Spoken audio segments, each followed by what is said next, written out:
Une jeune fille innocente se promenait à bicyclette autour de la maison. Lorsque sa mère est allée la voir après avoir préparé le déjeuner, elle avait disparu. Disparu sans laisser de traces. 12 ans plus tard, des ouvriers chargés de rénover le garage d'une propriété ont découvert quelque chose de choquant sous le sol en béton. Une découverte qui allait tout changer. Beaujolais Village n'est pas le genre d'endroit où les enfants disparaissent. Cette ville tranquille et boisée, nichée dans la région Rhône-Alpes en France, a toujours été fière de sa sécurité et de son esprit communautaire. La ville se caractérisait par ses matins brumeux, lorsque le brouillard se répandait sur les routes sinueuses bordées de vignobles, créant un paysage presque éthéré. Au cours de la dernière décennie, Beaujolais Village a connu une croissance modeste, avec quelques nouveaux développements qui ont poussé le long de ses bords. L'essor des locations Airbnb avait amené un flux régulier de visiteurs, car le travail à distance rendait les escapades rurales plus populaires pour les citadins de Lyon ou de Paris, qui cherchaient un refuge temporaire dans la tranquillité de la campagne. Cet après-midi de fin mai, Claire Dubois s'est garée dans son allée à 15h17 précise, comme elle le fait la plupart du temps en semaine. À 40 ans, ses cheveux châtains commencent à laisser apparaître des mèches argentées qu'elle ne prend plus la peine de cacher. Les rides autour de ses yeux s'étaient creusées au fil des ans, marquées par un chagrin qu'aucun parent ne devrait jamais avoir à supporter. Claire éteint le moteur de sa vieille Renault et rassemble sa boîte d'ustensiles de pâtisserie et son uniforme. En tant que pâtissière au matin doux, elle travaille généralement tôt le matin. Elle commençait sa journée à 5h30, préparant les croissants, les tartes et les desserts du jour, et la terminait en milieu d'après-midi, ce qui lui permettait de rentrer chez elle dans une maison vide qui ne cessait jamais d'être trop calme. Claire Dubois était une maman ou l'a été avant que sa fille Élise ne disparaisse il y a 12 ans. Élise n'avait que 8 ans lorsqu'elle s'est volatilisée un matin des vacances d'été. Claire était dans la cuisine en train de préparer le déjeuner, un coq au vin, lorsqu'elle s'est rendue compte qu'elle n'avait pas entendu le son familier des rires d'Élise depuis plus d'une heure. Elle avait appelé, vérifié la cour arrière, puis la cour avant, puis les maisons des voisins. À la tombée de la nuit, toute la ville était à la recherche de la petite fille au sourire lumineux et aux boucles dorées. Dans la foulée, le mari de Claire n'a pas supporté le poids de leur chagrin commun. Il reproche à Claire de ne pas avoir surveillé Élise d'assez près, d'avoir été dans la cuisine au lieu d'être dehors avec leur fille. 6 mois après la disparition d'Élise, il demande le divorce et part s'installer à Lyon, laissant Claire seule avec sa culpabilité et une maison pleine de souvenirs. En entrant chez elle, Claire pose sa boîte à ustensiles de pâtisserie sur le plan de travail de la cuisine et accroche son uniforme à carreaux noirs et blancs au dossier d'une chaise. La maison est calme, comme toujours. Elle s'apprêtait à monter, prendre une douche lorsque son téléphone sonna. L'écran affiche un nom qu'elle n'a pas vu depuis des années.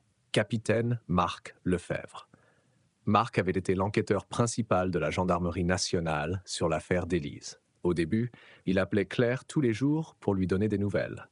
Mais au fur et à mesure que les mois passaient et que l'affaire s'enlisait, les appels s'arrêtaient. Désormais, Claire devait souvent contacter elle-même la gendarmerie pour s'entendre dire qu'il n'y avait pas de nouvelles pistes. Son cœur s'emballe lorsqu'elle répond. Capitaine Lefebvre? Mademoiselle Dubois, bonjour.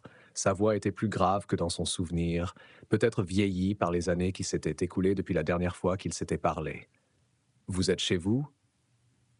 Oui, je viens de rentrer du travail. Tout va bien? Il y a eu une brève pause.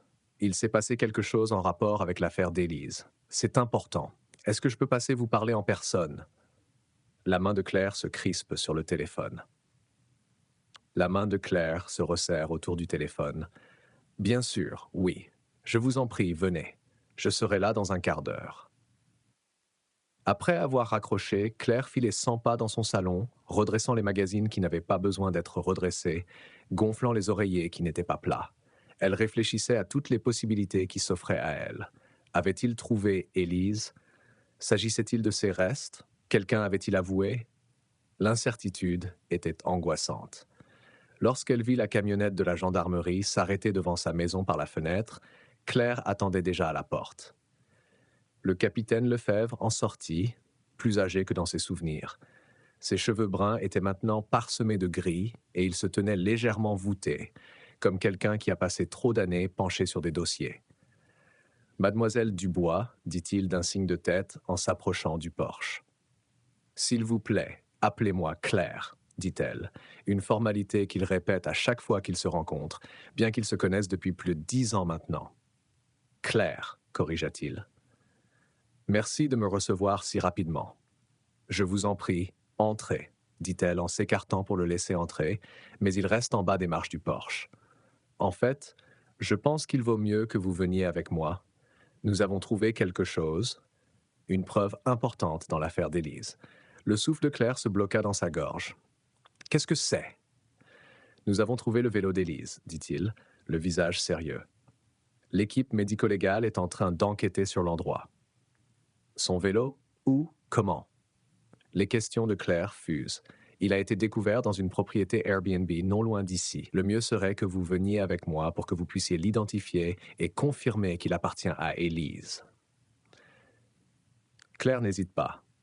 Elle prend son sac à main sur la table de l'entrée et ferme la porte derrière elle. Alors qu'il roule dans les rues familières de Beaujolais Village, Claire réalise qu'il se dirige vers le chemin des vignes, un itinéraire qu'elle emprunte quotidiennement pour se rendre à son travail. « Je passe devant cette maison tous les jours, » murmure-t-elle, plus à elle-même qu'au capitaine. « Je passe devant tous les matins. » Le capitaine Lefebvre lui adresse un regard compatissant en garant la camionnette. « On va trouver une solution, Claire. » La propriété est en pleine effervescence. Des gendarmes circulent, certains prennent des photos, d'autres discutent en petits groupes. Un ruban jaune de scène de crime délimite le garage où travaillent plusieurs personnes en combinaison blanche. Alors que capitaine Lefebvre la conduit vers le garage, un homme en gilet de chantier s'approche d'eux. « Capitaine, nous avons fini de documenter la position initiale de l'objet, dit-il. »« Merci, Julien. Mademoiselle Dubois, voici Julien Martin, le chef de chantier qui a découvert le vélo. » L'ouvrier du bâtiment fait un signe de tête à Claire. Nous étions en train de casser le béton pour réparer la plomberie et rénover tout le garage quand nous l'avons trouvé. Il était complètement enterré sous le sol. Claire les suivit dans le garage, où une partie du sol en béton avait été cassée, révélant une fosse d'environ 1 mètre de profondeur. Au fond, partiellement recouvert de terre et de poussière de béton, se trouvait un petit vélo rose avec un panier en plastique blanc attaché à l'avant. Même couvert de crasse, Claire le reconnaît immédiatement. « C'est le sien, » dit-elle, la voix à peine audible. C'est le vélo d'Élise. Elle s'approche du bord de la fosse, attirée par la vue d'un objet que sa fille a touché, qu'elle a aimé. Le vélo était rouillé et détérioré, mais il était reconnaissable entre tous. « Vous êtes sûr ?» demande doucement le capitaine Lefebvre. Claire acquiesce et montre le guidon. Ces décorations, vous voyez les banderoles violettes et roses, Élise ne laissait personne les enlever. Elle les adorait. Sa voix se brise sur le dernier mot et elle se couvre la bouche de la main. Le vélo a été délibérément placé ici, ajoute le chef de chantier. Il n'a pas été recouvert accidentellement pendant les travaux. Il a été enterré profondément, dans le but d'être caché. Y avait-il? Claire n'arrive pas à terminer sa question. La peur lui serre la gorge. Le capitaine Lefebvre comprend. Il n'y a pas de reste humain, Claire. Il n'y a que le vélo. Claire acquiesce, le soulagement se mêlant au chagrin renouvelé de voir sa fille en possession de ses biens depuis si longtemps. Merci de nous le confirmer, dit le capitaine Lefebvre. L'équipe médico-légale va maintenant extraire le vélo et l'analyser à la recherche d'empreintes digitales et d'éventuelles traces d'ADN. Mais après 12 ans de clandestinité, je ne sais pas ce qu'ils vont pouvoir trouver. Avez-vous parlé à quelqu'un à ce sujet? Les propriétaires ou... Nous avons contacté le gardien de la propriété, un homme nommé Étienne Moreau. Un de mes agents est allé le chercher il y a une demi-heure. Nous avons également les coordonnées des derniers clients qui ont séjourné ici. Ils ont quitté les lieux hier et vivent à Lyon. Nous les contactons également. Claire fixe le vélo rose dans la fosse, le lien le plus tangible avec sa fille qu'elle ait eu en 12 ans.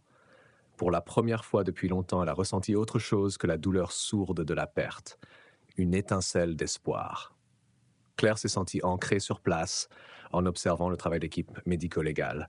Elle a pris plusieurs photos du vélo avec son téléphone en veillant à ne pas perturber l'enquête. Les agents de la police scientifique étaient méticuleux, documentant chaque angle avant de s'apprêter à retirer le vélo de son tombeau de béton.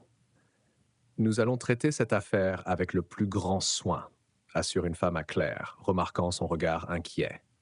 Chaque détail compte.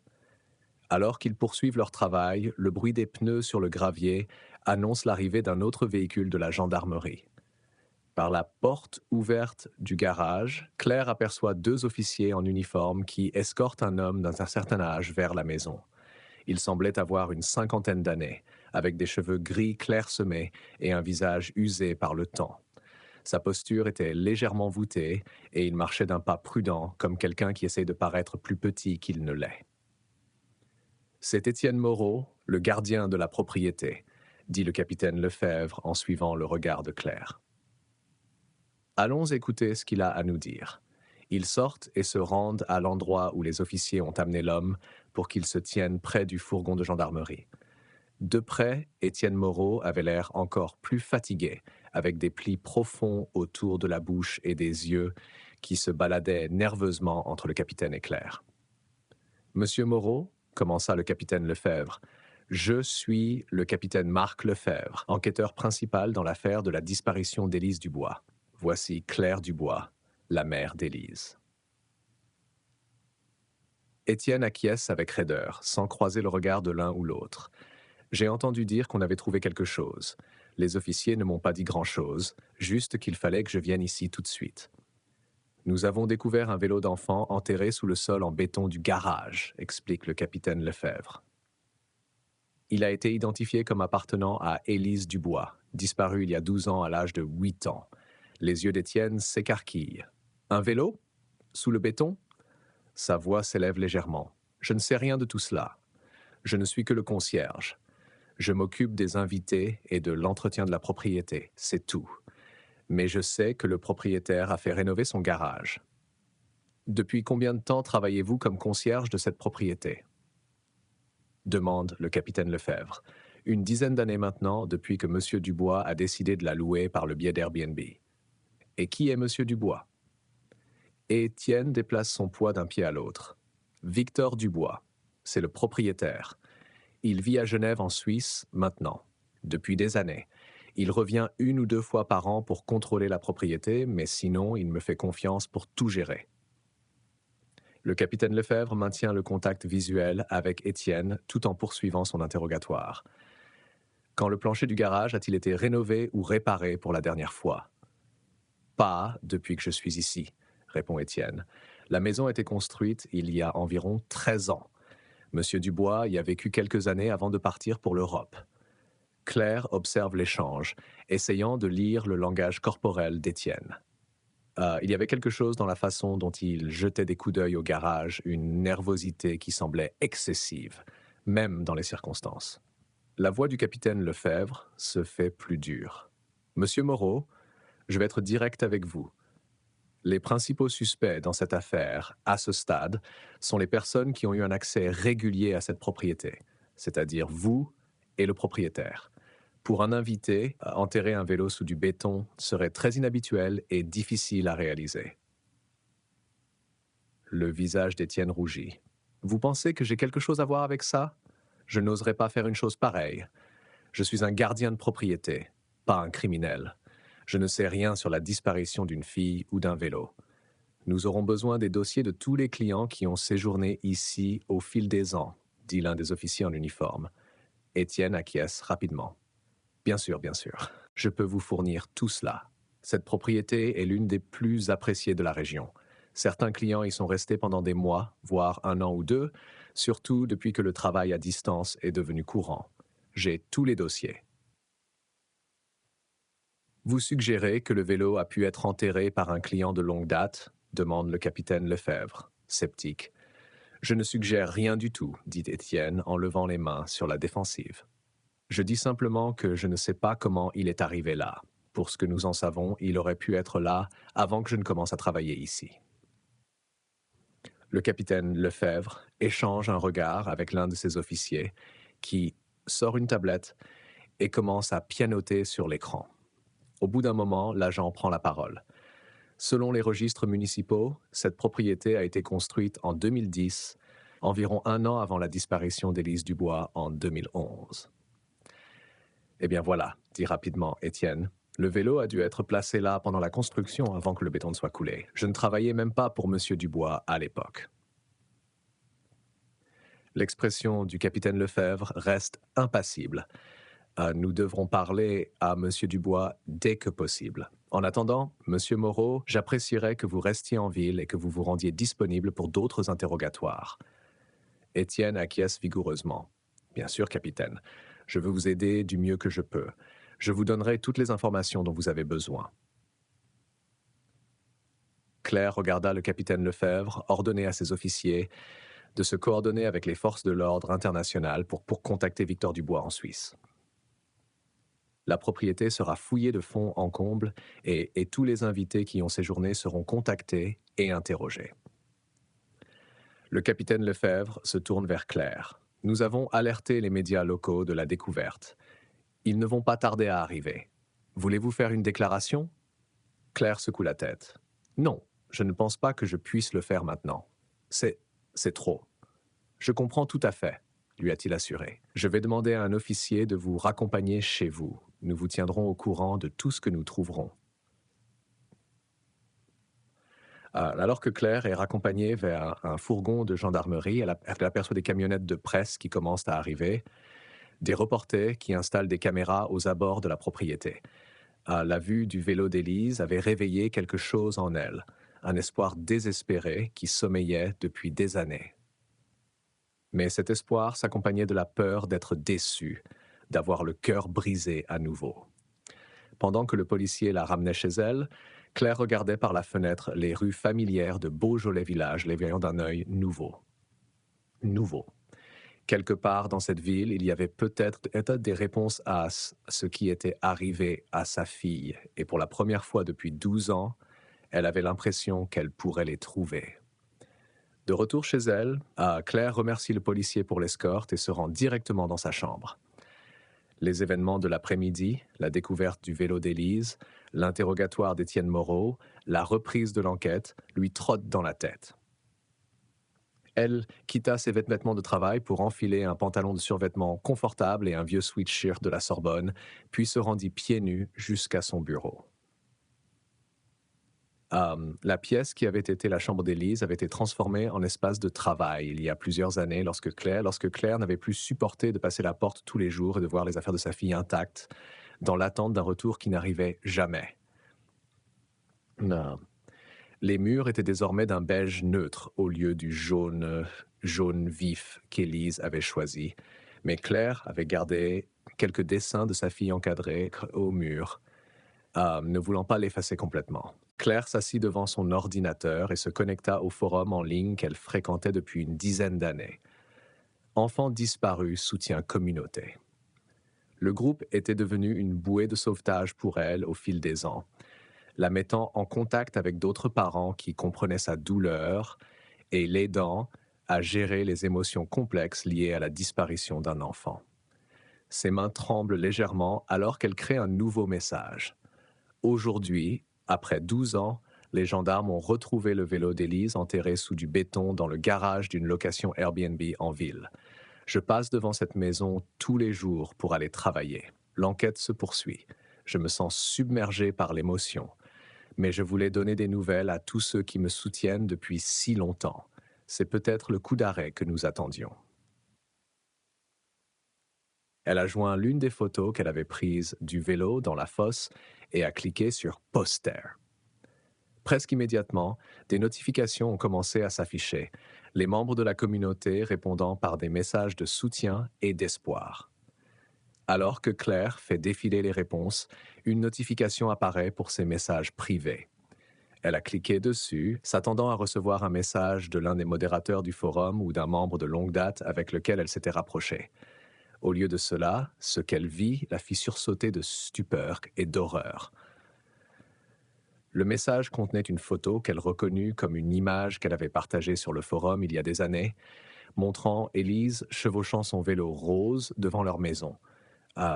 Mais cette version avait été grotesquement modifiée. Le visage souriant d'Élise avait été remplacé par ce qui semblait être une tête de porc mort, grossièrement photoshopée sur le corps de sa fille. « Oh mon Dieu !» murmure Claire, la main couvrant sa bouche. Sous l'image troublante se trouve un court clip vidéo. Les doigts tremblants, Claire a appuyé sur « Play », regrettant immédiatement sa décision. La vidéo montrait quelqu'un en train de découper ce qui semblait être une tête de porc, puis de l'envelopper dans un film plastique transparent. Les images sont granuleuses et mal éclairées, mais suffisamment claires pour être profondément troublantes. Un message accompagnait les médias. « Votre fille est aussi morte que ce cochon. Acceptez-le et vivez avec. » Claire a senti la bile lui monter à la gorge. Elle a fermé son ordinateur portable et s'est précipitée dans la salle de bain, à peine le temps de vomir dans les toilettes. Elle vomit jusqu'à ce qu'il ne reste plus rien, puis s'affale contre le carrelage frais, tremblante. Après plusieurs minutes, elle reprit les forces et retourna à l'ordinateur. Il fallait qu'elle documente tout cela avant de le rapporter au capitaine Lefebvre. Prenant son courage à 2 mains, elle ouvrit à nouveau l'ordinateur portable et fit des captures d'écran du message, de la photo modifiée et de la vidéo. Puis, elle saisit une réponse. « Qui êtes-vous ? Si vous avez le courage d'envoyer ces saletés, vous devriez avoir le courage de vous dévoiler. Qui ferait quelque chose d'aussi cruel à une mère qui souffre depuis 12 ans ? » Elle a cliqué sur le nom d'utilisateur de l'expéditeur dans l'espoir de trouver des informations sur l'auteur d'un message aussi horrible. Mais le profil est privé. Il n'y avait ni follower ni nombre de followers, ce qui laissait supposer que le compte avait été créé dans le seul but de lui envoyer ce message. Claire fait les 100 pas dans la pièce, essayant de calmer son cœur qui s'emballe. Après quelques minutes, elle retourne à l'ordinateur et se force à regarder à nouveau la vidéo. Cette fois à la recherche de détails qui pourraient aider à identifier l'expéditeur. Elle mit la vidéo en pause à différents moments, examinant attentivement l'arrière-plan. Il n'y avait pas grand-chose à dire, juste ce qui semblait être une surface en bois dans un environnement extérieur, peut-être une table ou un billot de boucher. Dans le coin d'une image, elle a aperçu ce qui pourrait être une sorte de panne visible à travers une fenêtre. Claire a partagé la photo et la vidéo avec la communauté et les a également envoyées au capitaine, dans l'espoir que quelqu'un reconnaisse quelque chose qu'elle n'avait pas vu. Elle a posté un message expliquant ce qui s'était passé et demandant de l'aide pour identifier le compte ou tout autre indice dans la vidéo. Alors qu'elle téléchargeait son message, son téléphone a sonné. C'est le capitaine Lefebvre. « Je viens de voir ce que vous m'avez envoyé, » dit-il sans préambule. « Quand l'avez-vous reçu ?»« À l'instant, » répond Claire, la voix plus ferme qu'elle ne s'y attendait. J'ai posté une mise à jour sur la recherche du vélo d'Élise sur mon forum d'assistance, et ceci est apparu dans mes messages privés presque immédiatement. J'ai demandé à notre équipe technique d'analyser la vidéo et d'essayer de retracer le compte, dit le capitaine Lefebvre. J'ai tout de suite remarqué une chose. Les arbres à l'arrière-plan de la vidéo ressemblent à des sapins alpins, ce qui n'est pas le cas des espèces que nous voyons habituellement par ici. Faux. Vous pensez qu'il pourrait s'agir du propriétaire ? Il vit en Suisse, n'est-ce pas ? C'est une possibilité que nous ne pouvons pas exclure, admet le capitaine Lefebvre. Le moment est suspect. Nous avons contacté Étienne Moreau plus tôt dans la journée et il est possible qu'il ait alerté le propriétaire. Mais il peut aussi s'agir de quelqu'un qui n'a rien à voir. Peut-être un troll qui a vu la nouvelle sur la bicyclette et qui a décidé d'être cruel. « Avez-vous trouvé autre chose dans la maison ?» demande Claire. Nous avons procédé à une fouille minutieuse de l'ensemble de la propriété, répondit le capitaine Lefebvre. Il n'y a pas de traces de restes humains ou d'autres indices liés à l'affaire d'Élise, ce qui est positif. Nous poursuivons l'analyse des lieux, mais pour l'instant, le vélo est notre seule piste solide. Qu'en est-il des invités ? Avez-vous pu joindre l'un d'entre eux ? Nous sommes toujours en train de les contacter. Comme vous pouvez l'imaginer, avec des années d'historique de location, Le processus va être lent, mais nous donnons la priorité au séjour de longue durée et à toute personne qui était là au moment de la disparition d'Élise. Le capitaine Lefebvre marque une pause, puis poursuit. Notre équipe médico-légale a terminé son examen préliminaire du vélo. Comme nous nous y attendions, ils n'ont pas trouvé d'empreinte digitale ou d'échantillon d'ADN exploitable. Le vélo est resté trop longtemps sous terre, et le béton et l'humidité ont détruit toute trace biologique qui aurait pu s'y trouver. Claire ferme les yeux, essayant de ne pas laisser la déception l'envahir. Nous sommes donc revenus à la case départ. Pas du tout, lui assure le capitaine Lefebvre. La découverte de la bicyclette est une avancée majeure. Elle nous indique que la personne impliquée dans la disparition d'Élise avait accès à cette propriété. Cela réduit considérablement notre champ d'action. Après avoir mis fin à l'appel, Claire retourna à son ordinateur. Son message sur le forum a généré des dizaines de nouvelles réponses, les membres offrant leur analyse et leur soutien. Certains sont d'accord avec le capitaine Lefebvre pour dire que les arbres de la vidéo semblent être des espèces européennes, tandis que d'autres soulignent des incohérences dans les images qui suggèrent qu'elles pourraient être modifiées numériquement ou même générées par l'intelligence artificielle.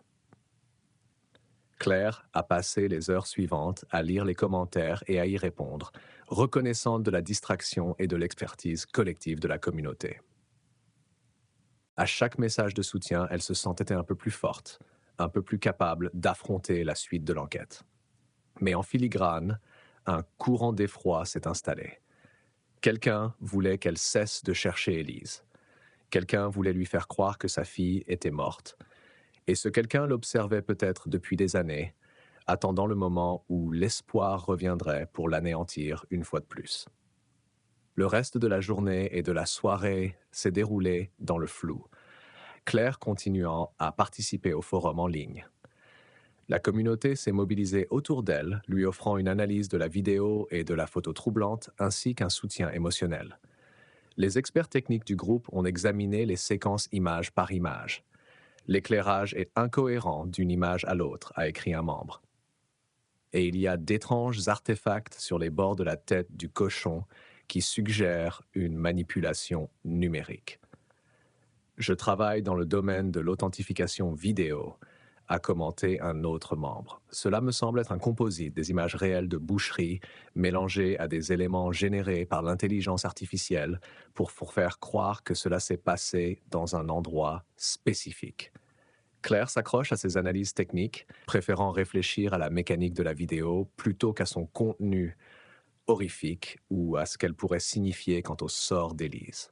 Au fur et à mesure que la nuit avance, elle se rend compte qu'elle a complètement perdu la notion du temps. L'horloge numérique de son ordinateur indiquait qu'il était presque minuit. Elle se déconnecte du forum, promet d'informer le groupe si elle apprend quelque chose de nouveau et éteint son ordinateur. Bien qu'épuisée, Claire savait que le sommeil lui échapperait. Son esprit était trop actif, il était rempli de scénarios et de possibilités.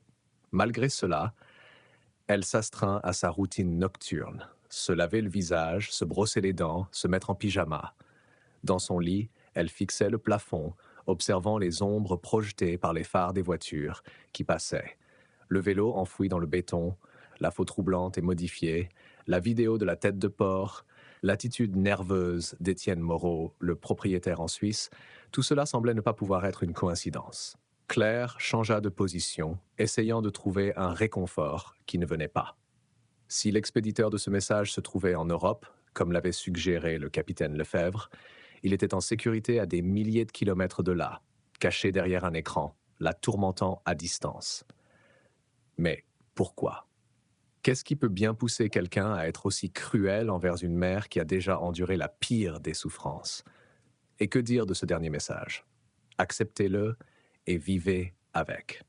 S'agissait-il de suggérer qu'Élise était vraiment partie, que Claire devait abandonner son espoir, ou était-ce une menace, un avertissement de cesser de chercher la vérité maintenant que des preuves avaient été trouvées ?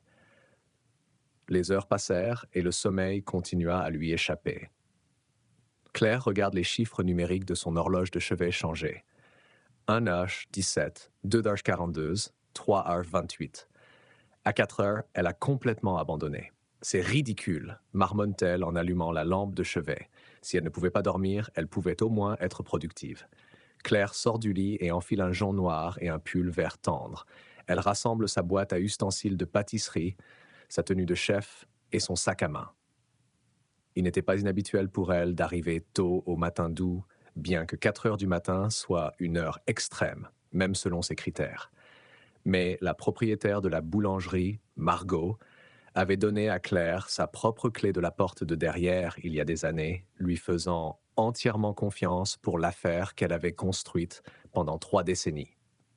Les fours se moquent de l'heure qu'il est, lui avait dit Margot. Et moi non plus.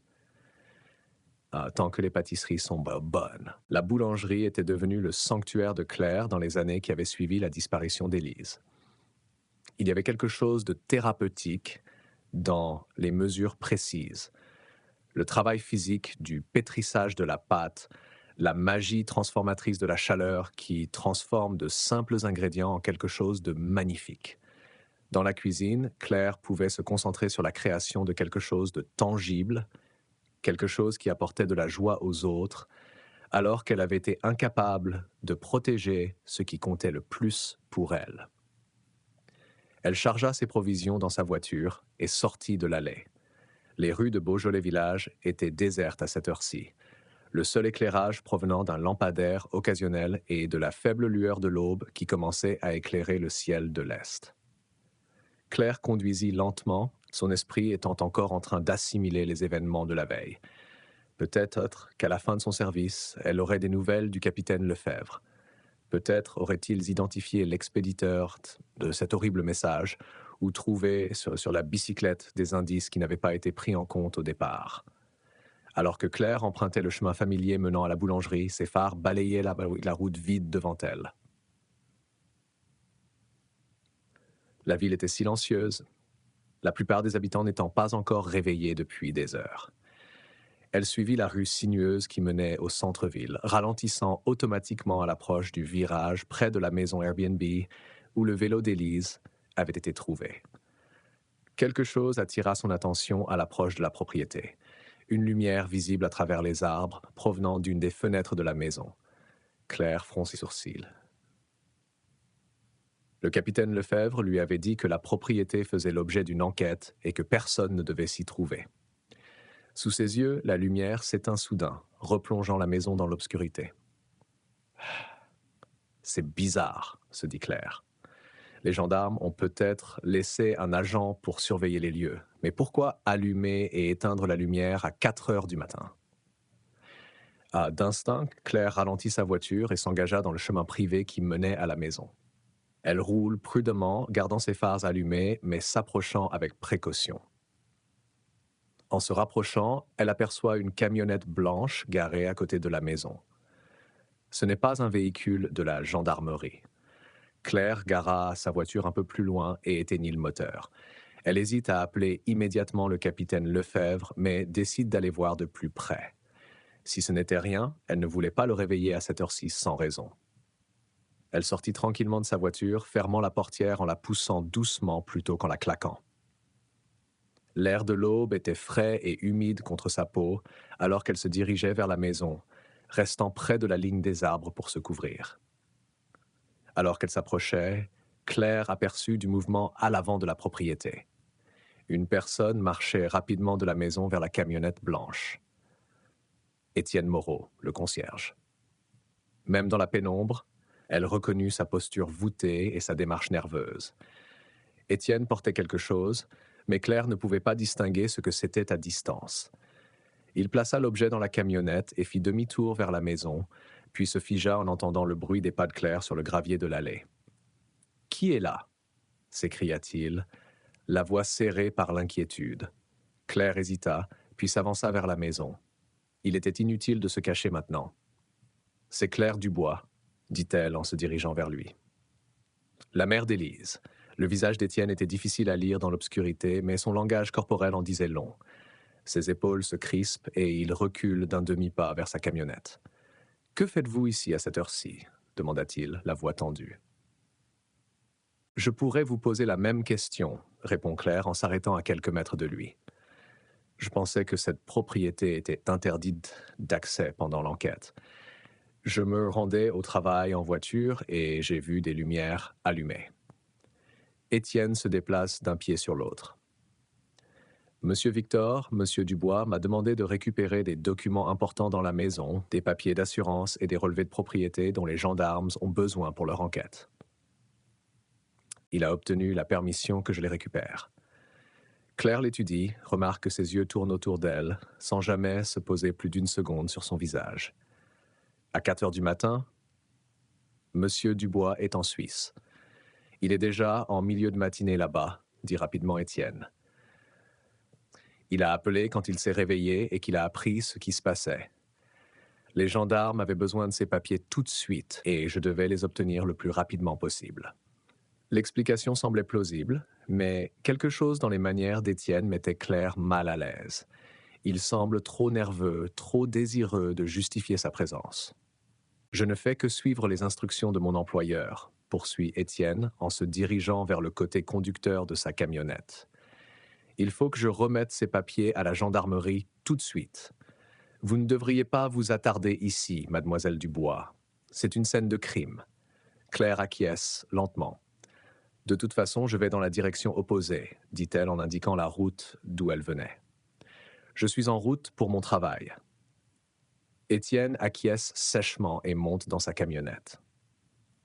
Claire retourna à sa voiture, écoutant le moteur de la camionnette démarrer derrière elle. Elle attendit qu'Étienne se soit éloigné et ait emprunté le chemin privé pour monter dans son propre véhicule. Une fois à l'intérieur, Claire prit immédiatement son téléphone et appela le capitaine Lefebvre. Malgré l'heure matinale, il décrocha à la 3e sonnerie, la voix alerte. « Claire, tout va bien ?»« Je ne suis pas sûr, » répondait-elle rapidement en expliquant ce dont elle vient d'être témoin.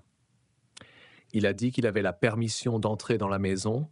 demande le capitaine Lefebvre en haussant le ton. « Oui, pour récupérer des documents pour le propriétaire. Il a prétendu qu'ils étaient nécessaires à l'enquête. » « C'est absolument faux, » dit fermement le capitaine Lefebvre. « Personne n'a la permission d'entrer dans cette propriété en ce moment, surtout pas au milieu de la nuit. Quoi qu'Étienne y ait fait, nous ne l'avons pas autorisé. » Sent un frisson la parcourir. « Dois-je le suivre ? Il est parti il y a quelques minutes. »« Absolument pas, » répond aussitôt le capitaine Lefebvre. « Il peut être dangereux, surtout s'il se sent acculé. Restez où vous êtes. J'envoie des agents sur place et j'en envoie d'autres à la recherche de la camionnette d'Étienne. En fait, je ne suis plus à la maison, explique Claire. Je suis dans ma voiture sur la route principale. Étienne est déjà parti. Quelle direction a-t-il prise ? Vers l'ouest, sur le chemin des vignes. Reste où tu es, Claire, ou retourne en arrière. On s'en occupe. On va le retrouver. Claire accepte et met fin à l'appel. Elle s'assit dans sa voiture, le moteur en marche, les pensées s'agitant. Qu'est-ce qu'Étienne avait vraiment fait à la maison ? Qu'avait-il pris ?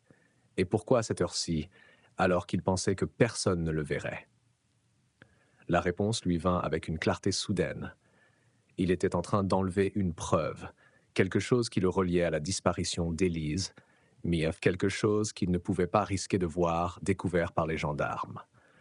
Les mains de Claire se crispent sur le volant.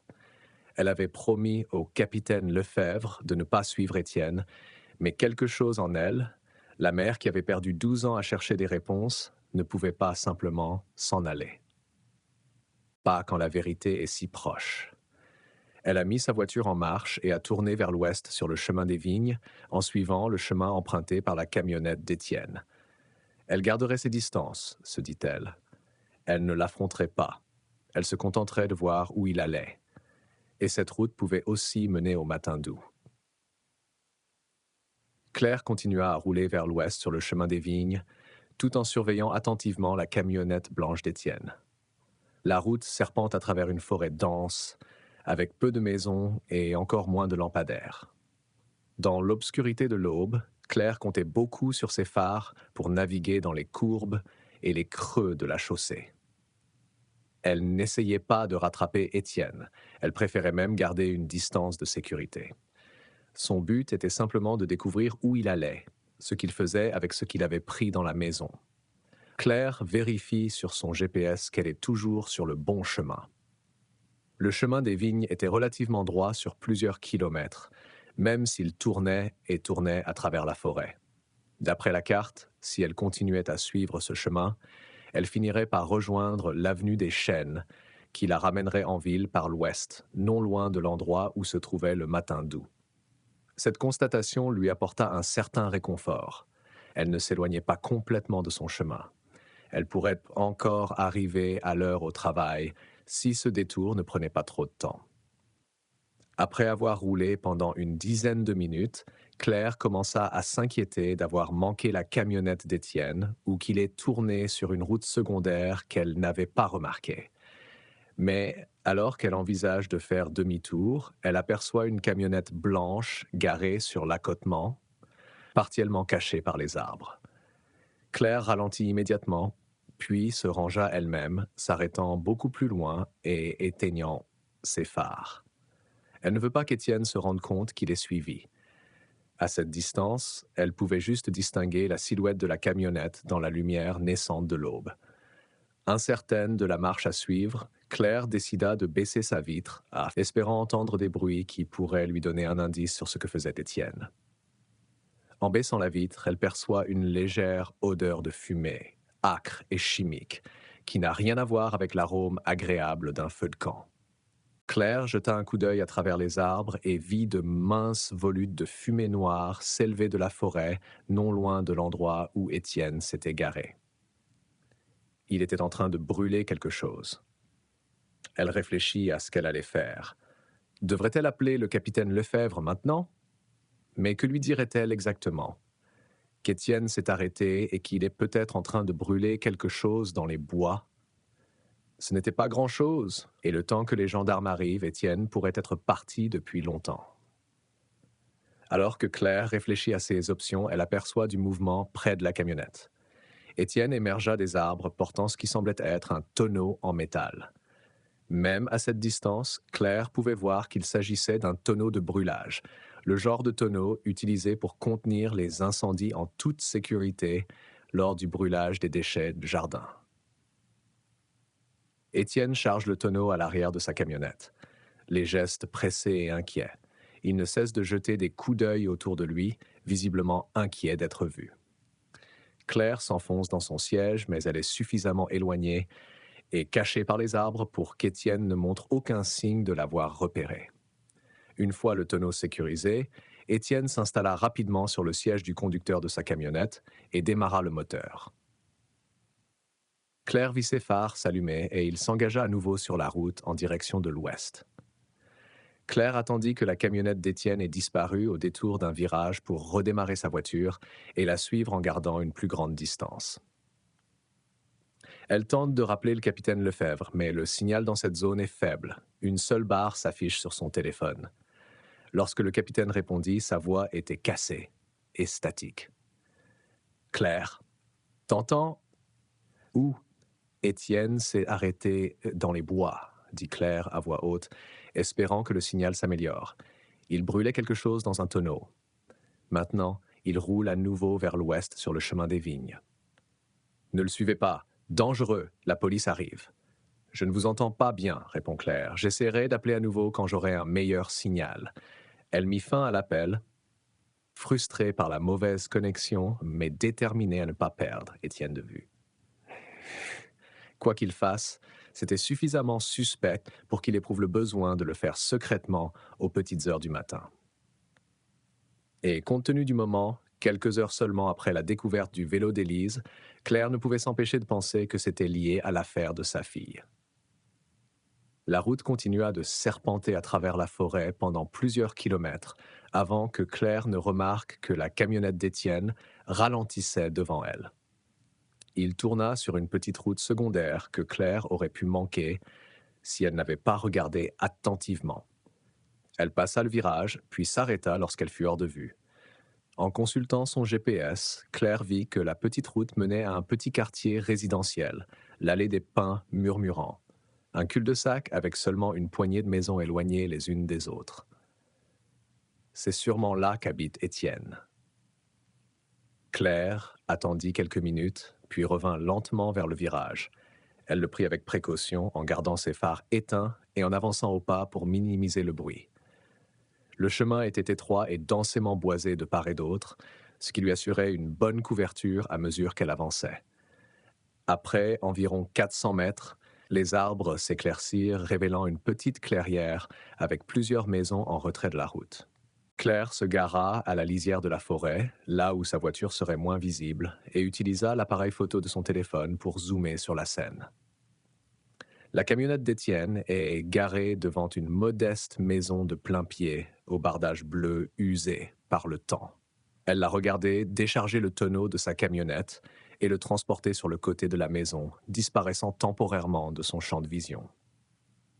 Lorsqu'Étienne retourne à sa camionnette, Claire est surprise de le voir rouler sur ce qui semble être une charrette ou un chariot.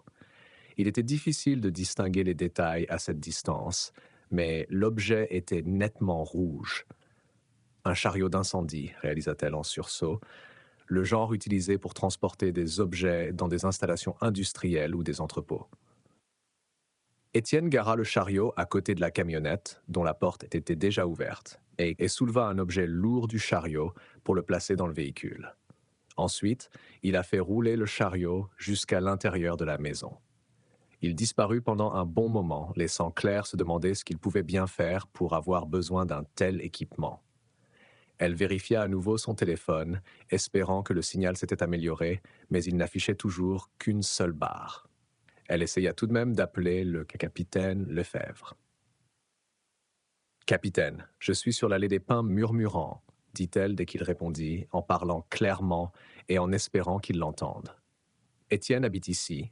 Il a amené le tonneau à brûler chez lui, et maintenant il a une sorte de chariot rouge. Je pense qu'il déplace quelque chose de lourd. » Cette fois, la voix du capitaine se fait plus claire. « Claire, écoute-moi, c'est extrêmement dangereux. Il faut que vous quittiez cette zone immédiatement. Nos agents sont en route, mais il leur faudra du temps pour atteindre cet endroit. Ne vous approchez pas d'Étienne ou de ses biens. »« Je ne m'approcherai pas, » promet Claire. « Je reste dans ma voiture, bien caché. »« Je comprends, » dit le capitaine Lefebvre, dont le ton s'adoucit légèrement. « Mais votre sécurité est primordiale. Commencez à rouler en direction de la ville maintenant. Nous nous occupons d'Étienne. » Claire hésite, partagée entre son désir de voir ce que fait Étienne et la conscience du danger potentiel. « D'accord, » dit-elle finalement. « Je pars maintenant. » Mais alors qu'elle s'apprête à démarrer sa voiture, Claire voit Étienne sortir à nouveau de chez lui, poussant le chariot d'incendie vers sa camionnette. Claire garda son regard fixé sur la maison d'Étienne, le regardant se débattre avec le chariot d'incendie dans sa camionnette. Il semblait être en train de décharger quelque chose de lourd du chariot dans le véhicule, ses mouvements étant laborieux et maladroits. De son point d'observation, Claire pouvait le voir se pencher et s'efforcer, mais ne pouvait pas distinguer ce qu'il manipulait. Une fois qu'il a terminé, laissant les portes arrière de la camionnette ouvertes, Étienne pousse le chariot vide en direction de sa maison. Claire prit rapidement plusieurs photos avec son téléphone, en zoomant autant que l'appareil le permettait. Les images étaient granuleuses dans la faible lumière du petit matin, mais elles pourraient fournir des preuves précieuses plus tard. Pourquoi déplacerait-il des objets lourds à cette heure-ci ? Se demande-t-elle à voix haute, surtout après que les gendarmes ont retrouvé le vélo d'Élise. La question tournait dans son esprit, tandis qu'elle continuait à surveiller la maison d'Étienne. Au bout de quelques minutes, à Purcan, il réapparut, poussant pour la 3e fois le chariot vers sa camionnette. Comme auparavant, il s'efforce de transférer ce qui se trouve sur le chariot dans le véhicule. C'est le 3e voyage, se dit Claire. Une fois le transfert terminé, Étienne charge le chariot lui-même dans la camionnette avant de fermer les portes. Il se dirigea ensuite vers la porte du conducteur et monta à bord.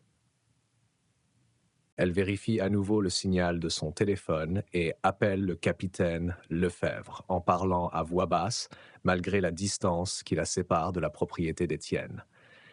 Étienne est en train de charger quelque chose de sa maison dans sa camionnette à l'aide d'un chariot d'incendie, dit-elle dès que le capitaine répond. Il a déjà fait un voyage et est retourné à l'intérieur pour en faire d'autres. Où êtes-vous exactement ? Demande le capitaine Lefebvre, la voix tendue. Toujours sur l'allée des pins murmurants, garé à la lisière des arbres. Je suis à bonne distance de sa maison. Il ne me voit pas, mais il monte dans la camionnette, dit Claire avec insistance. Je pense qu'il est sur le point de partir. Nos officiers sont encore à plusieurs minutes d'ici, répond le capitaine Lefebvre. Pouvez-vous voir dans quelle direction il se dirige sans être repéré? Oui, il n'y a qu'une seule route pour sortir de cette impasse. Il faudra qu'il passe devant moi pour partir. Claire regarda Étienne démarrer sa camionnette et commencer à rouler lentement dans l'allée vers la route principale. Elle s'enfonça dans son siège à l'approche de la camionnette, ne voulant pas être vue. Il se dirige vers le chemin des vignes, chuchote-t-elle au téléphone. Dès que la camionnette d'Étienne fut passée et qu'elle eut tourné sur la route principale, Claire vit plusieurs véhicules de la gendarmerie, des gyrophares allumés mais sans sirène, se précipiter vers l'impasse. Ils devaient rouler sirène éteinte pour ne pas alerter Étienne de leur approche. Le premier véhicule ralentit à l'approche du carrefour et Claire aperçoit à l'intérieur le capitaine Lefebvre qui parle d'urgence dans sa radio. Les autres véhicules continuèrent à passer, sans doute à la poursuite de la camionnette d'Étienne. Claire démarre sa voiture et s'engage sur la route en suivant à distance les véhicules de la gendarmerie. Au détour d'un virage, elle s'aperçoit que les gendarmes ont formé un barrage en travers de la route, empêchant la camionnette d'Étienne d'avancer. Les gendarmes avaient positionné leurs véhicules à des endroits stratégiques, ne laissant à Étienne aucune possibilité d'avancer ou de reculer.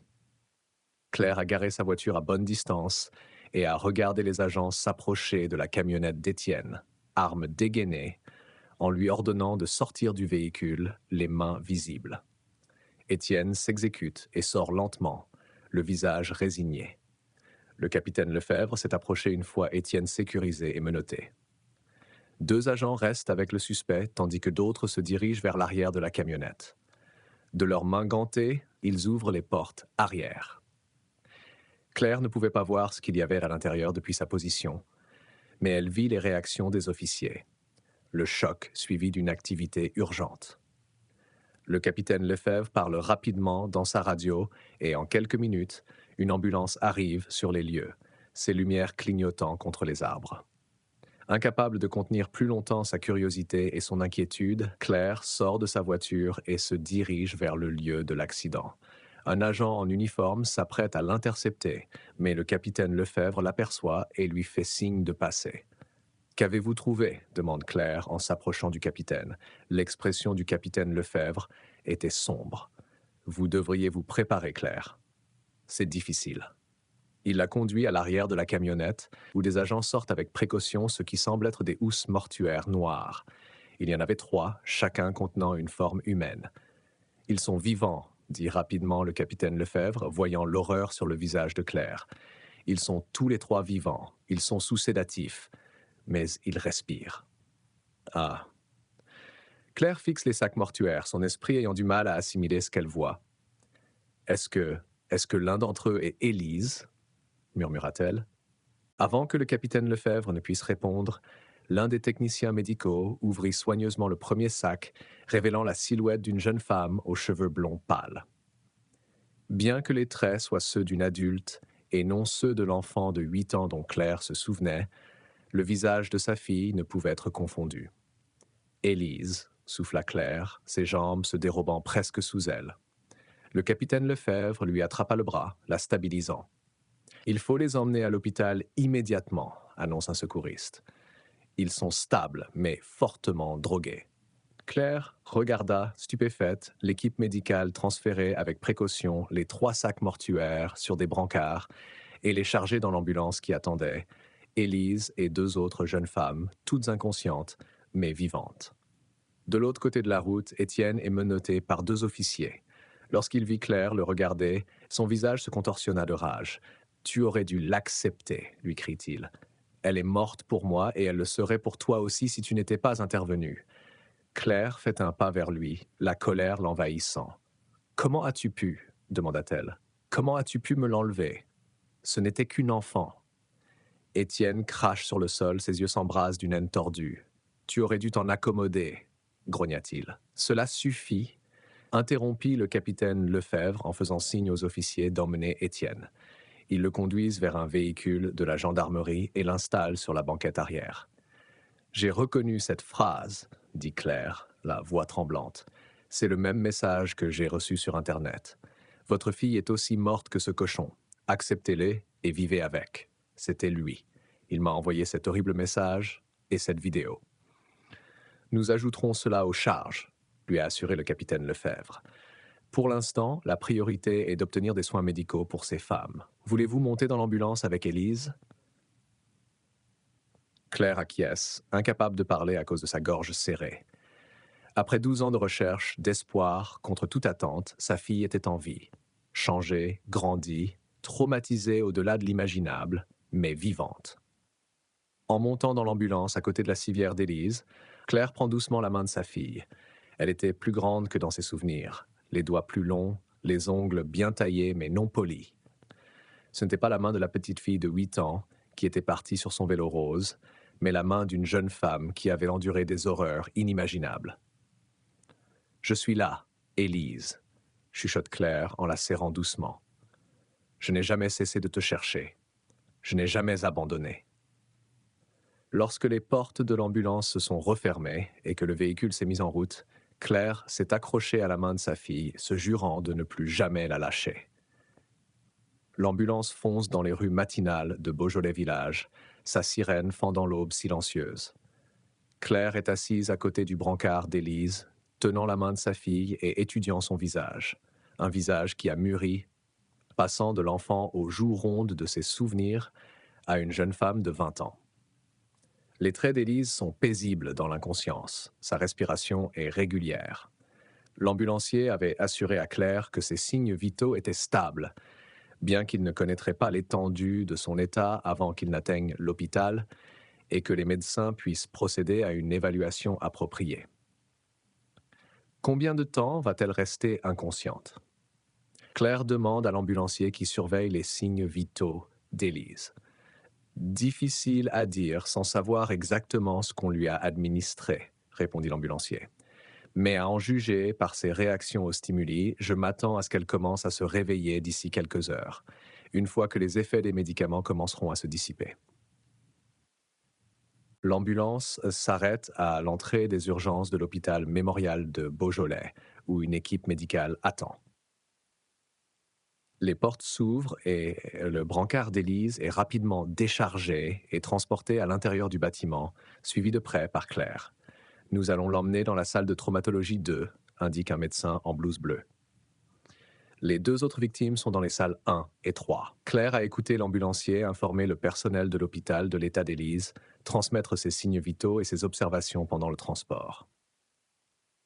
L'équipe médicale a travaillé efficacement, transférant Élise sur un lit d'hôpital et la connectant à des moniteurs qui affichaient son rythme cardiaque, sa tension artérielle et ses niveaux d'oxygène.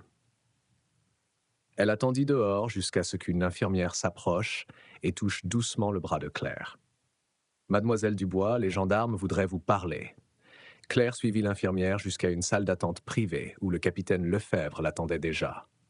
« Comment va-t-elle » demanda-t-il alors que Claire s'asseyait lourdement dans un fauteuil en face de lui. « Stable », répondit Claire d'une voix distante. « Toujours inconsciente. Ils sont en train de l'examiner. » Le capitaine Lefebvre acquiesça. « Nous avons des officiers postés à l'extérieur de chacune des chambres des femmes. Elles sont en sécurité maintenant. » « Avez-vous identifié les 2 autres femmes » demande Claire. « Nous pensons que oui, provisoirement, dit le capitaine Lefebvre. Le journal d'Étienne, ainsi que les avis de disparition qui correspondent à leur âge et à leur description physique, ont confirmé qu'il s'agit de Camille Bisset et de Sophie Martin. Camille a disparu à Lyon il y a 11 ans, à l'âge de 9 ans, et Sophie a disparu lors d'une sortie scolaire à Grenoble il y a 13 ans, également à l'âge de 9 ans. Claire ferme brièvement les yeux, imaginant les autres mamans qui recevront bientôt des coups de fil qui changeront leur vie à jamais, comme la sienne a changé il y a quelques heures lorsque le vélo d'Élise a été découvert. Et Étienne a-t-il dit quelque chose ? Demande-t-elle en rouvrant les yeux. Pas grand-chose en dehors de sa réaction sur les lieux, répond le capitaine Lefebvre. Il a invoqué son droit à un avocat, mais nous avons trouvé beaucoup de choses chez lui. Des journaux, des photos, des dossiers qu'il tenait sur le développement des filles. Il semble qu'il ait entretenu un fantasme tordu d'être leur gardien plutôt que leur ravisseur. Comment a-t-il pu les garder cachés si longtemps? Personne n'a jamais visité sa maison. La maison a un bunker anti-tempête en dessous, converti en un espace de vie insonorisé. D'après ce que nous savons, il les gardait en bas la plupart du temps, surtout lorsqu'il recevait des visiteurs, ce qui était rare. C'est une sorte de reclus. Claire frémit à l'idée qu'Élise et les autres filles aient pu vivre sous terre pendant des années, cachées du monde dans un bunker situé sous la maison de leur ravisseur. Nous avons également retrouvé son ordinateur portable, poursuit le capitaine Lefebvre.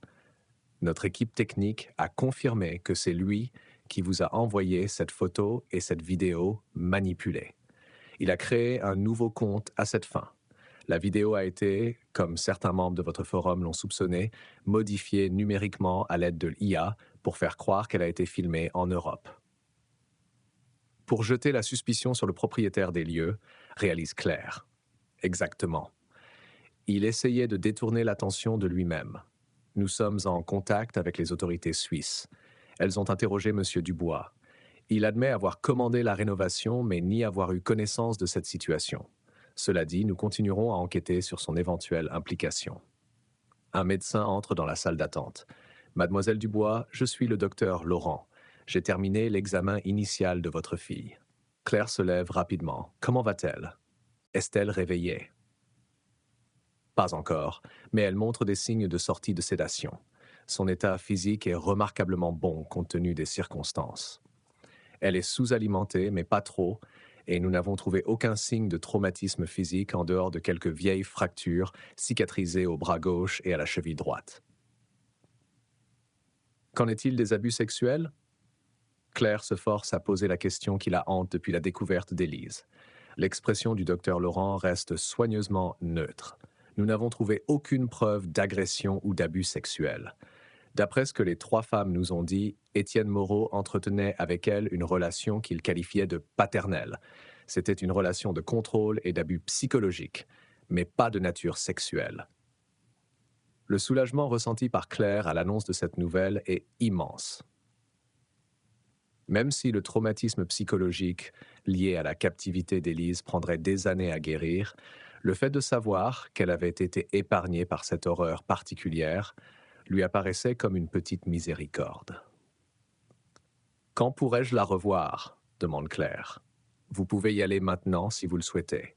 Nous l'avons installée dans une chambre privée. Il se peut qu'elle reprenne conscience bientôt, et une présence familière pourrait être utile. » Claire se tourna vers le capitaine Lefebvre. « J'ai besoin d'être avec elle. »« Bien sûr, » a-t-il acquiescé. « Je reviendrai vous voir plus tard.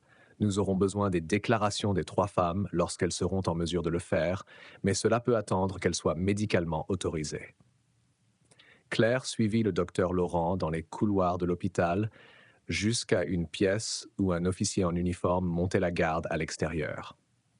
À l'intérieur, Élise était allongée dans un lit d'hôpital relié à divers équipements de surveillance. Ses yeux étaient fermés, mais sa respiration semblait différente, moins profonde, plus naturelle. Claire approcha une chaise du lit et prit à nouveau la main d'Élise. « Je suis là, ma chérie, » dit-elle doucement. « Tu es en sécurité maintenant. » Pendant près d'1 heure, Claire est restée assise à côté d'Élise, tantôt parlant doucement, tantôt regardant simplement sa fille respirer. Vers 8 heures du matin, Claire remarqua que les paupières d'Élise commençaient à battre. « Élise ?» Claire se rapproche. « Tu m'entends ?» Les yeux d'Élise s'ouvrent lentement, d'abord flous, puis s'éclaircissent peu à peu à mesure qu'elle découvre son environnement. Lorsque son regard tomba sur Claire, il y eut un moment de confusion, suivi d'une lueur de reconnaissance. « Maman ?» Sa voix est rauque, à peine plus qu'un murmure. Les yeux de Claire se remplissent de larmes. « Oui, ma chérie, c'est moi. » Les yeux d'Élise s'écarquillent à mesure qu'elle reprend conscience. « Où suis-je? Où est Étienne ?» La peur s'insinue dans sa voix. « Tu es à l'hôpital, » lui assure rapidement Claire. « Étienne a été arrêté. Il ne peut plus te faire de mal. Tu es en sécurité maintenant. » Élise fixa Claire comme elle essayait de se convaincre que ce qu'elle voyait était réel. J'ai cru que je ne te reverrais plus jamais. Les larmes de Claire coulent à flot. Je n'ai jamais cessé de te chercher. Je n'ai jamais cessé d'espérer. Une infirmière entre dans la chambre et, constatant qu'Élise est réveillée, vérifie rapidement ses signes vitaux avant d'aller alerter le médecin. Le docteur Laurent revint quelques instants plus tard, accompagné du capitaine Lefebvre. « Bonjour, Élise, » dit doucement le docteur Laurent. « Je suis le docteur Laurent. Comment vous sentez-vous ?»« J'ai des vertiges, » répond Élise. « Fatiguée, mais ça va. C'est normal. Les médicaments que l'on vous a donnés sont encore en train de faire effet. Nous allons prendre grand soin de vous. » Le capitaine Lefebvre s'avance. « Élise, je suis le capitaine Lefebvre. Je ne veux pas vous accabler, mais quand vous vous sentirez prête, nous aimerions vous poser quelques questions sur ce qui s'est passé. » Élise acquiesce lentement. Les autres filles, Camille et Sophie, sont-elles là aussi? Elles vont bien? Oui, elles sont là toutes les deux, et elles sont en sécurité, lui assure le capitaine Lefebvre. Elles sont encore inconscientes, mais les médecins s'attendent à ce qu'elles se rétablissent, tout comme vous. Élise sembla se détendre légèrement à cette nouvelle. Élise sembla se détendre un peu à cette nouvelle. J'ai promis de les protéger. Claire serre la main de sa fille. Tu l'as fait, ma chérie. Vous vous êtes tous protégés les uns les autres. Et maintenant, tu es à la maison. Le docteur Laurent intervient doucement. Élise a besoin de repos, mais si elle se sent prête à répondre d'abord à quelques questions, cela pourrait être utile pour l'enquête. Élise acquiesce. Je veux aider. Je veux qu'il reste enfermé pour toujours. Pouvez-vous nous dire comment Étienne vous a emmené? Demanda le capitaine Lefebvre en sortant un petit carnet. Le regard d'Élise s'éloigne tandis qu'elle se remémore ce jour, il y a 12 ans. Je faisais du vélo autour de la maison. C'était les vacances d'été et maman était à l'intérieur en train de préparer le déjeuner. Elle jette un coup d'œil à Claire. Étienne est passé avec son camion. Il s'est arrêté et m'a offert un bonbon.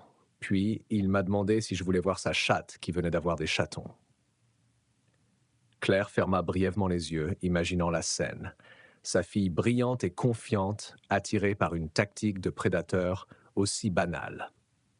J'ai d'abord refusé, poursuit Élise. Mais il m'a dit que les chatons étaient dans un garage tout près et que je pouvais apporter mon vélo. Je voulais vraiment voir les chatons. Sa voix se brise. Il n'y avait pas de chatons. Quand nous sommes arrivés à la maison vide, je suppose que c'était l'appartement Airbnb avant qu'il ne soit terminé, il m'a donné à boire. Le goût était bizarre, mais j'avais soif après avoir fait du vélo. Ensuite, j'ai vraiment eu sommeil. Le capitaine Lefebvre acquiesce et prend des notes. Et puis, il t'a emmené chez lui. Oui, dans le bunker en dessous. C'est là que j'ai rencontré Camille. Sophie est arrivée plus tard. Il nous a dit qu'il y avait la guerre dehors, que nos parents étaient morts et qu'il nous protégeait. La voix d'Élise se durcit. Mais on a compris qu'il mentait. On a vu des journaux parfois quand il était négligent. Nous savions qu'il n'y avait pas de guerre. Claire écoutait, horrifiée, mais reconnaissante qu'Élise soit assez cohérente pour fournir ces informations. Le fait qu'elle puisse se souvenir de ces détails indiquait clairement que son esprit était intact malgré le traumatisme et les années de captivité. « Il vous a dit pourquoi il vous a emmené ?» demanda le capitaine Lefebvre. Élise resta silencieuse pendant un moment. Il a dit qu'il nous sauvait de mauvais parents, qui ne nous surveillaient pas assez, qui ne nous méritaient pas. Elle regarde Claire en s'excusant. « Je savais que ce n'était pas vrai pour toi, maman. Oui, je savais que tu m'aimais. » Lors d'une de ses visites, le capitaine Lefebvre dit à Claire « Nous avons parcouru les journaux d'Étienne. Il donne un aperçu troublant de son état d'esprit. Il croyait qu'il sauvait des filles de ce qu'il considérait comme des familles négligentes. Dans le cas d'Élise, il a affirmé l'avoir vue jouer dehors sans surveillance à plusieurs reprises avant de l'emmener. « J'étais dans la cuisine, » dit Claire, la vieille culpabilité refaisant surface. « Je pouvais voir le jardin depuis la fenêtre. Je me suis juste détourné quelques minutes pour vérifier le four. »« Claire, » dit fermement le capitaine Lefebvre, « rien de tout cela n'est de votre faute. Les prédateurs, comme Étienne, cherchent toutes les occasions, tous les semblants de vie normale à exploiter. Vous n'auriez jamais pu le prévoir ou l'empêcher. » Il poursuit, le ton grave. Nous avons trouvé des preuves dans le journal d'Étienne et sur son ordinateur. Il prévoyait de déplacer les 3 femmes vers un nouveau lieu. Il semble qu'il avait des liens avec un réseau international de trafiquants d'êtres humains opérant sur le dark web. Alors que les femmes approchaient de l'âge adulte, il se préparait à les vendre. Claire sursaute et porte sa main libre à sa bouche. La poigne d'Élise se resserra sur son autre main. Il craignait de les garder en vieillissant, poursuit le capitaine Lefebvre. Plus difficile à contrôler, plus susceptible de résister ou de s'échapper. D'après les inscriptions, il prévoyait de les droguer et de les transporter cette semaine. Si vous ne l'aviez pas repéré à la propriété Airbnb cette nuit-là, Claire, et si vous ne l'aviez pas suivi. Il n'a pas eu besoin de terminer sa phrase.